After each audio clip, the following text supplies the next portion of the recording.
Beri aku 10 pemuda, akan kuguncangkan dunia. Sebuah perkataan yang masyhur dari bapak proklamator kita, Soekarno. Masih dalam suasana Sumpah Pemuda dan Hari Pahlawan, sebuah momentum yang pas untuk kita kembali mempertanyakan, apakah kita bagian dari pemuda dengan daya guncang berskala dunia?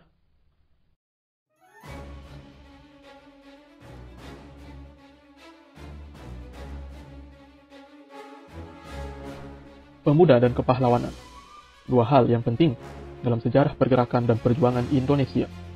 Dua kata yang menggambarkan semangat membara dan rela berkorban untuk kepentingan orang banyak. Kita paham benar pergerakan dan perjuangan berbeda antara dulu dan sekarang, sebab musuh yang dihadapi pun berbeda.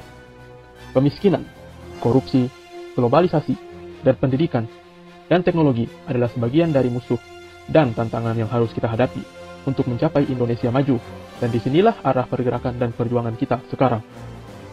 Penting untuk kita, mahasiswa, sebagai bagian dari pemuda, memiliki kesadaran akan tanggung jawab intelektual sebagai golongan akademis, dan tanggung jawab kemasyarakatan sebagai agen perubahan. Sudah sepatutnya kita serap kembali kedua spirit ini untuk mengisi ulang semangat kita yang mungkin sedang surut lantaran banyak ujian dalam 2 tahun terakhir.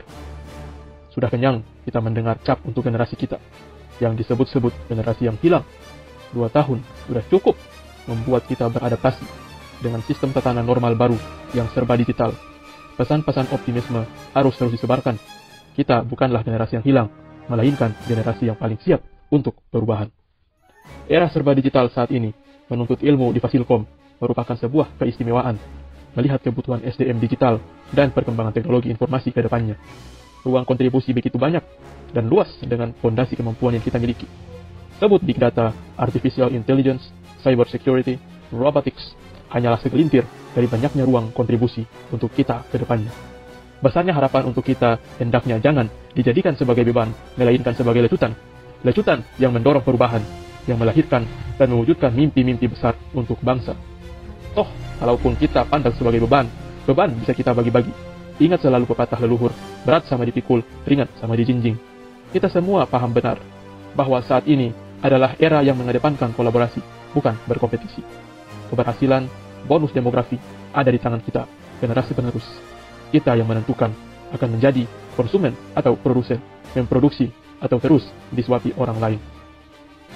Bagi yang sudah bergerak dan mengetahui ruang kontribusinya, tetaplah bergerak, jangan surut dan goyah. Percaya bahwa apa yang kita lakukan akan berguna ke depannya. Bagi yang belum, jangan berkecil hati. Pada dasarnya, tujuan menuntut ilmu adalah untuk membentuk kompetensi dan membangun kapabilitas berkontribusi. Perlahan, kita akan menemukan ruang kontribusi masing-masing.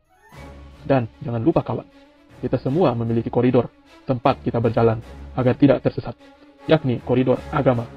Niatkan apa yang kita lakukan untuk Allah Subhanahu wa Ta'ala agar usaha kita membangun bangsa senantiasa diberi keberkahan.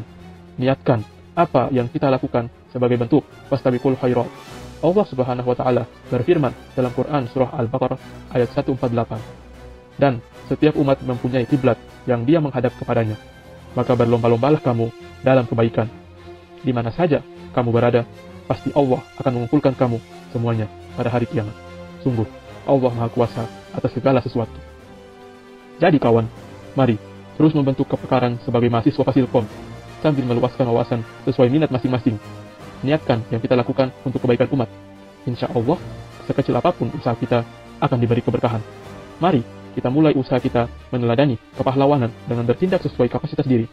Seperti kata Bapak Proklamator kita, Muhammad Hatta, apa yang dilakukan oleh orang setelah mendengar suatu khutbah jauh lebih penting dari apa yang dikatakannya tentang khutbah itu.